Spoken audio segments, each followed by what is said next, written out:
Halo, kami dari Five Loom Studio, sebuah perusahaan yang bergerak di bidang industri tekstil dan berfokus pada penyediaan produk tekstil berkualitas dengan proses bisnis yang modern dan terintegrasi. Dalam menjalankan operasional perusahaan, kami memanfaatkan aplikasi Odoo sebagai sistem pendukung utama untuk meningkatkan efisiensi dan produktivitas kerja.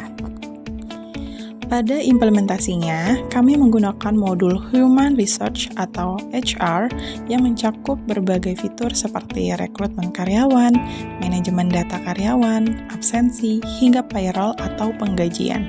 Dengan modul ini, pengelolaan sumber daya manusia dapat dilakukan secara lebih terstruktur dan efektif. Selain itu, kami juga memanfaatkan modul e-commerce yang menyediakan fitur website perusahaan dan toko online. Melalui modul ini, kami dapat menampilkan produk, mengelola penjualan, serta memberikan kemudahan bagi pelanggan dalam mengakses informasi dan melakukan pembelian secara online. Untuk mengetahui lebih lanjut mengenai fitur-fitur yang kami gunakan, serta bagaimana penerapannya dalam operasional Five Loom Studio, mari kita simak penjelasan berikut. Baiklah, pertama-tama kita masuk ke perekrutan. Di sini tertera fitur-fitur yang kita pakai. Hari ini kalau kita mau buat departemen yang baru untuk perekrutan, kita pencet baru, kemudian akan keluar tampilan seperti ini. Lalu kita akan mengisi sesuai dengan jabatan kerja yang akan kita buka perekrutannya. Terus selanjutnya kita akan mengisi yang tertera di sini, mulai dari siapa yang akan wawancara dan statusnya.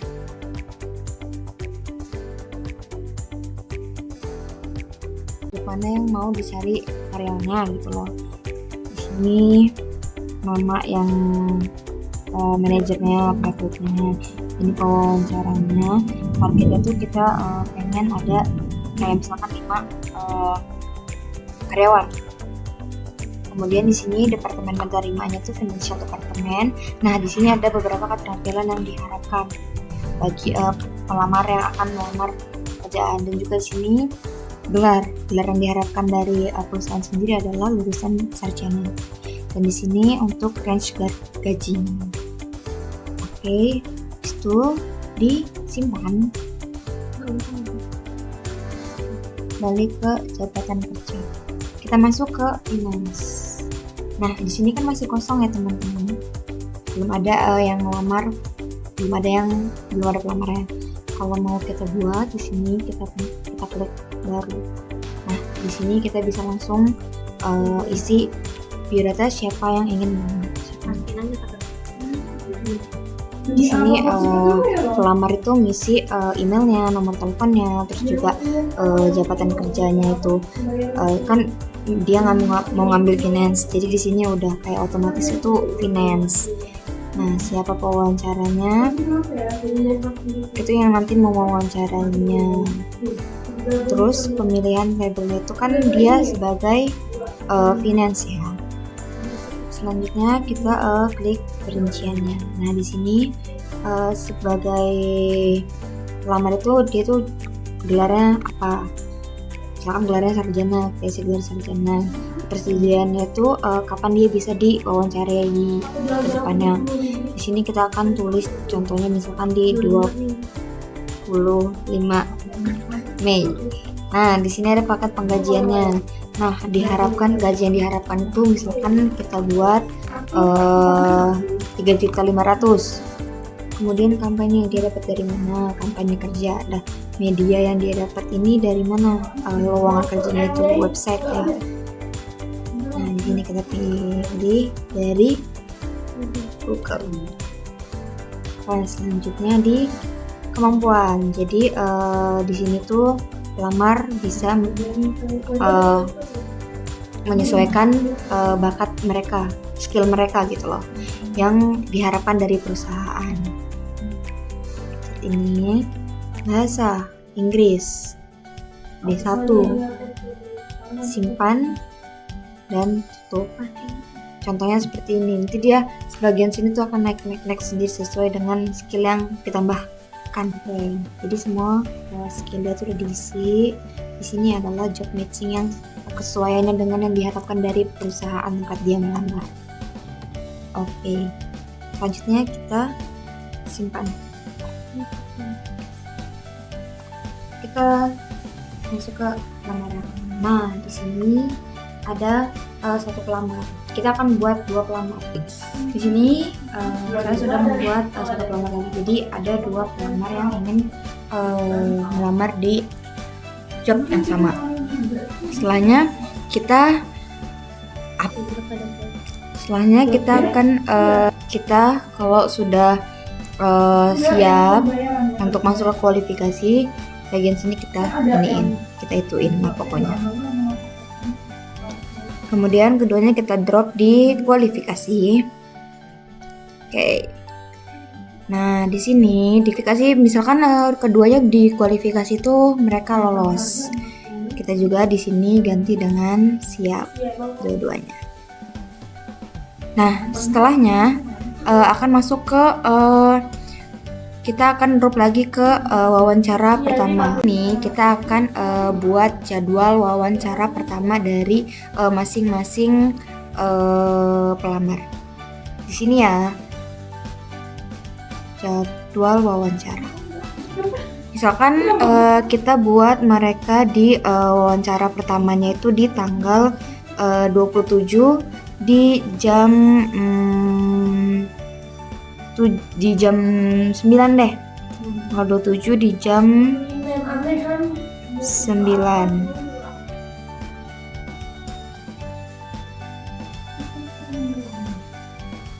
Nah, di sini kita ganti nama interview 1 VV.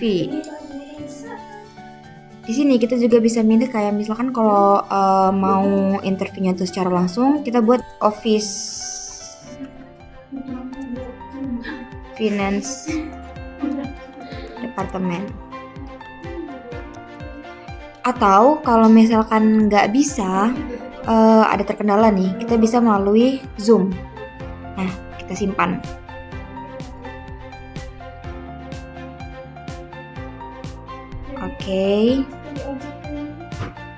Oke, selanjutnya kita ke pelamar kedua. Kita balik lagi ke lamaran. Untuk di pelamar kedua caranya sama ya. Setelahnya, kalau misalkan sudah nih, kita ganti ke siap. Nah, selanjutnya akan di drop. Misalkan keduanya ini di wawancara pertama itu mereka sama-sama lolos. Kita drop ke wawancara kedua. Nah, selanjutnya akan dijelaskan oleh rekan saya. Selanjutnya ada tahap wawancara kedua. Nah, di wawancara kedua ini kita buat jadwal lagi kapan interview keduanya. Di sini kita jadwalkan wawancaranya pada tanggal 29 di jam 9. Kita ganti di sini interview kedua. Di sini bisa kita pakai Zoom sama lokasi seperti yang dikasih tahu oleh teman saya sebelumnya. Kita ganti ke pribadi juga. Room ininya kita ganti ke finance. Setelah itu kita simpan. Udah ada nih jadwalnya interview kedua VV. Setelah itu kita balik lagi ke lamaran. Terus kita buat jadwal juga buat pelamar yang kedua ini. Caranya sama kayak kayak pelamar yang pertama, yaitu VV. Setelah semua pelamar ini mempunyai jadwal wawancara kedua, kita bisa ganti ini ke siap, bukan ke dalam proses lagi. Udah semuanya ke siap, kita lanjut ke proposal kontrak. Kita pindahin semuanya ke proposal kontrak. Karena kita mau buat 2 versi, gimana sih caranya keterima dan ketolak.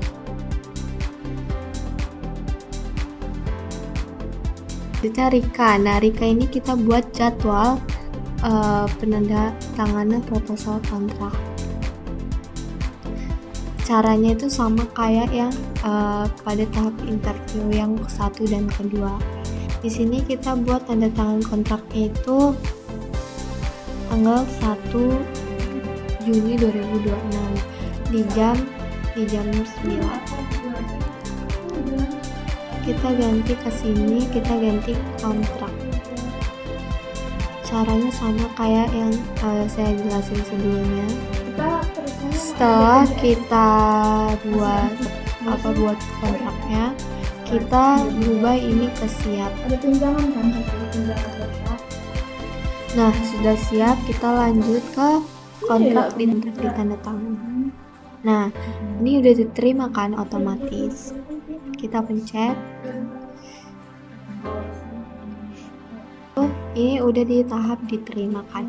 Kalau udah diterima itu kita bisa buat data karyawannya. Di sini kita pencet yang ini. Ada Rika Triana. Jadi Rika Triana ini udah resmi jadi karyawan PNS di perusahaan kami. Kita buat biodata dari Rika agar kita masukkan ke data karyawan. Nomor teleponnya kita isi juga, nomor telepon kantor, lalu nomor telepon pribadinya kita isi. Selanjutnya itu kayak diisi semua biodatanya. Nah, di sini otomatis udah departemennya financial departemen, jabatannya finance. Lalu kita ke manajernya itu kita Riadandari karena dia finance. Lokasi kerjanya itu di office. Lalu udah semua, habis itu kita ke lanjutkan. Dilanjutkan ini kita isi skill dia. Ini udah keisi karena dia tadi kan sebelum diterima dia udah cantumin skill dia, dan ini udah otomatis keisi. Terus kita ke pribadi. Nah, pribadi ini kita isi biodata dari Rika. Di sini kita udah isi semua biodata dari Rika Triana. Nah, kita lanjut ke penggajiannya. Penggajiannya ini kita bisa isi tipe karyawan itu Riana itu sebagai karyawan, kontraknya itu mulai tanggal 31. Kontraknya itu sampai kita buat 2030 Desember 30. Terus kita buat gaji dasarnya itu 4 juta.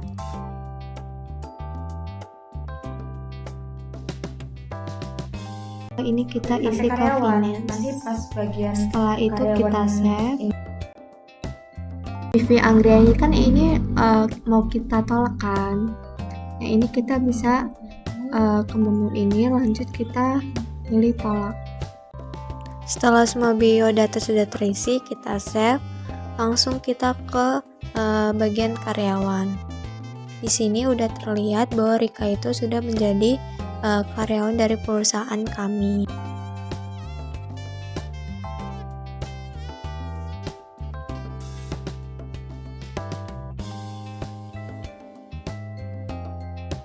Di sini kita pilih salah satu alasannya, dan ini langsung otomatis keisi alasannya dan langsung masuk ke email VV atau pelamar. Selanjutnya kita ke data karyawan. Di sini itu terlihat siapa aja sih karyawan yang ada di perusahaan ini. Terus juga di sini kita bisa lihat dari strukturnya, lalu jabatan-jabatannya. Seperti ini jabatan dari karyawannya. Seperti Andi Pratama itu jabatannya administrasi.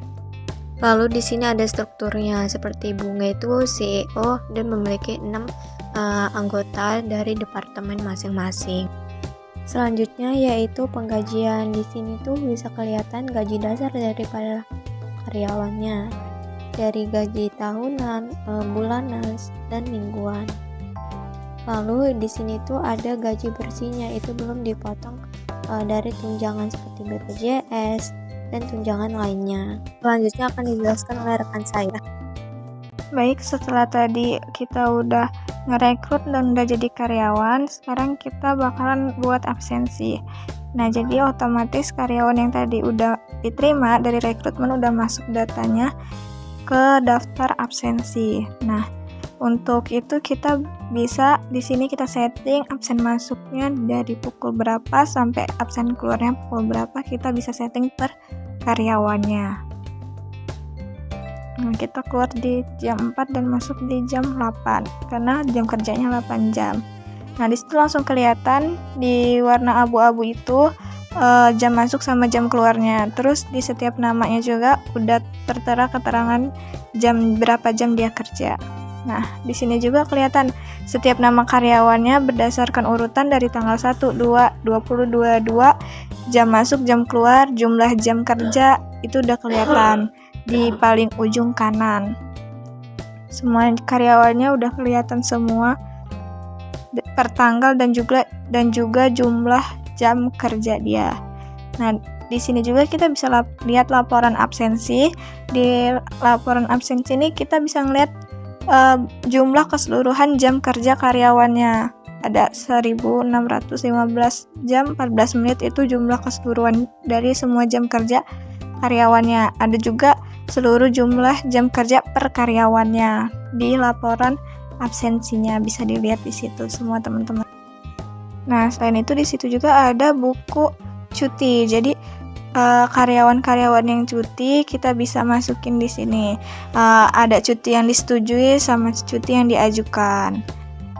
Nih karyawan-karyawannya, misalnya Mei ada 8 jam jumlah jam kerja, cutinya juga ada. Nah, kalau absennya udah dibuat itu bisa otomatis ke payroll, data-data karyawannya di sistem penggajian. Pertama di penyesuaian gaji. Nah, penyesuaian gaji ini kita pencet, nah data-datanya langsung ada. Dari awal gajinya 4 juta gitu. Nah, di sini untuk menyesuaikan gajinya. Misalnya Elzar. Nah, jumlah gajinya misalnya kita tulis jumlah gajinya 3 juta per payslip. Nah, habis itu kita selesai jenisnya dulu. Jenisnya kita anuin jenis gaji bersih. Kita pencet simpan dulu, habis itu selesai. Nah, terus kita masuk ke dashboard. Ke karyawan di penyesuaian gaji. Nanti langsung masuk tuh Elzar, jumlah gajinya 3 juta. Ini gaji bersih sebelum dipotong. Habis itu di sini juga ada fitur cuti-cuti yang tadi buku cuti itu kita masuk ke sini. Misalnya Elzar di tanggal 4 mau cuti, kita pencet set, habis itu kita lihat tipe cutinya apa. Misalnya kita cutinya cuti sakit. Nah, kita cuti sakit full day itu seharian full. Kalau pagi doang itu morning, afternoon itu dari siang. Nah, habis itu kita pencet tambah. Kita tambahin, nanti ada tanda kuning-kuning itu berarti dia cuti di tanggal 4 seharian. Nah, selanjutnya itu kita bakal ngelihat slip gaji atau pairannya. Nah, sebelumnya kita lihat configuration-nya dulu. Di situ ada struktur-struktur, kita pencet Indonesia karyawan, gaji reguler. Nah, di sini ada nama-nama penggajiannya. Misalnya ini untuk gaji karyawan. Kita pencet karyawan, terus di bawahnya ada nama gajinya apa, kodenya apa. Itu nanti bakal kita masukin ke payroll sama penggajian. Nah, di situ kita bisa masukin juga gaji bersih. Kita masukin misalnya kita masukin gaji lembur ya, teman-teman. Nah, kita masukin gaji lembur atau overtime. Nah, habis itu kita simpan, kita masukin dulu kodenya. Nah, jadi harus ada kode dulu baru bisa kita simpan. Nah, setelah ada kode baru kita simpan dan tutup. Nah, ntar muncul di paling bawah gaji lemburnya. Habis itu kita save. Nah, baru kita bisa lihat ke pairan. Pairan itu kita misalnya mau ngegaji orang. Nah, misalnya mau ngegaji karyawan, pencet ke baru. Tambahin employee type-nya itu mau gaji karyawan, struktur gajinya itu gaji reguler karena tadi, atau gaji bersih bisa juga. Terus kita lanjutin. Nah, di sini kita bisa nyari nama karyawannya, misal Elzar, langsung ditambah. Habis itu ini nominal gaji karyawannya. Langsung lanjutkan. Terus ntar ada data berapa kali Elzar itu cuti juga ada. Terus pencet lanjutkan. nanti ada slip gaji buat Elzar. Itu udah dipotong-potong sama kompensasi tadi, potongan-potongannya. Nah, untuk ngegajinya kita pencet lagi di slip gaji, habis itu kita pencet yang ini kan masih belum lunas semua, jadi kita blok, habis itu kita validasi. Nanti kita loading bentar, habis itu langsung selesai atau lunas semua. Kalau udah divalidasi artinya udah dibayar sama perusahaan. Baik, sekarang kita berada pada bagian e-commerce. Di sini pada tampilan awal, pilih dan klik bagian website, yaitu aplikasi website di Odoo-nya. Maka akan muncul tampilan beranda di e-commerce yang sudah diedit. Karena ini adalah perusahaan tekstil, maka gambarnya disesuaikan dengan adanya kain, baju, dan segala macam. Nah, jika ingin mengedit, tekan edit di sebelah kanan atas. Nah, di sini disediakan untuk mengganti teks, bisa diedit teksnya, gambarnya, dan semuanya bisa diedit dan disesuaikan dengan perusahaannya. Lalu, jika sudah, tekan simpan di sini dan muncullah beranda yang sudah diedit.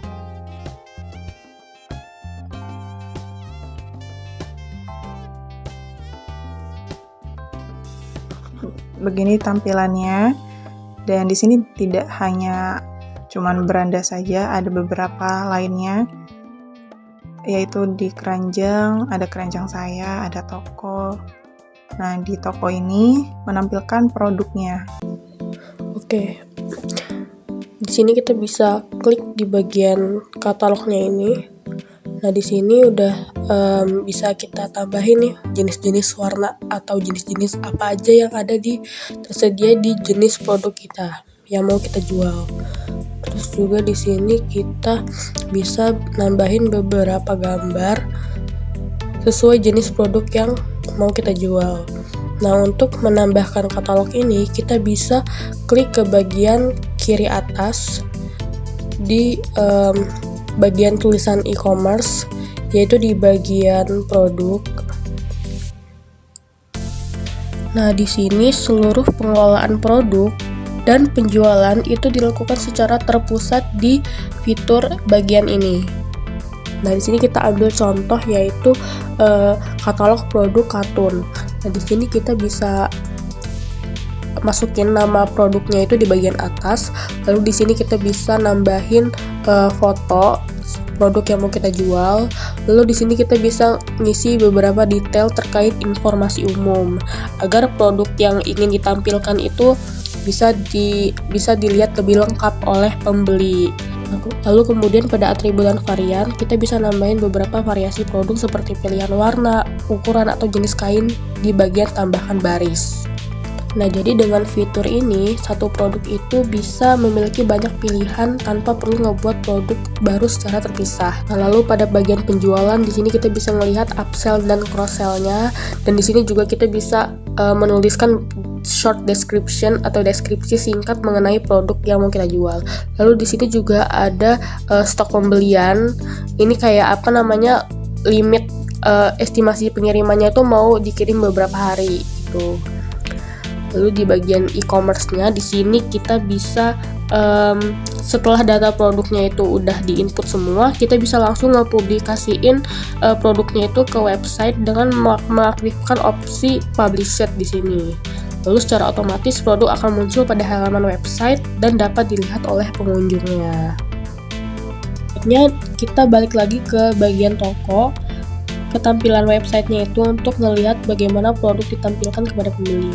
Nah, jadi di halaman ini pelanggan itu akhirnya dapat melihat detail produk melalui harga, pilihan warna, dan langsung melakukan check out.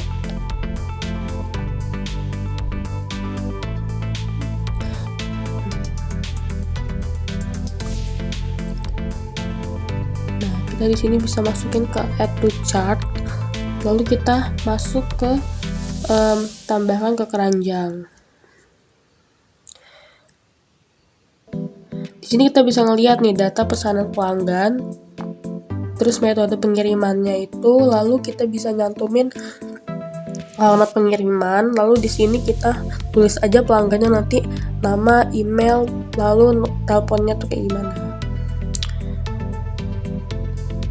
Terus di sini kita klik konfirmasi.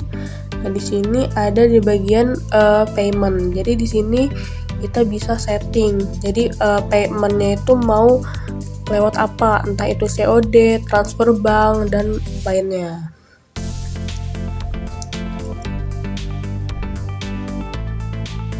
Jadi di sini kita bisa ngelihat data pesanan pelanggan, status pembayaran, hingga proses pengiriman produknya dari website ini. Nah, lalu kita masuk ke bagian layanan. Nah, di sini kita bisa ngelihat ya deskripsinya kayak gimana, terus testimoni pelanggannya itu bisa kita cantumkan di sini nanti kalau misalkan udah ada pembeli yang kasih kita rating. Lalu di sini kita di bagian kanan ada tanda plus. Di sini kita bisa nyantumin informasi terkait tentang kami. Nah, tentang kami ini kayak deskripsi singkat terkait perusahaan kita ini kayak gimana konsepnya. Terus juga di sini ada di bagian hubungi kami. Ini kalau misalkan ada pelanggan yang mau nanya-nanya terkait perusahaan atau produk kita. Di sini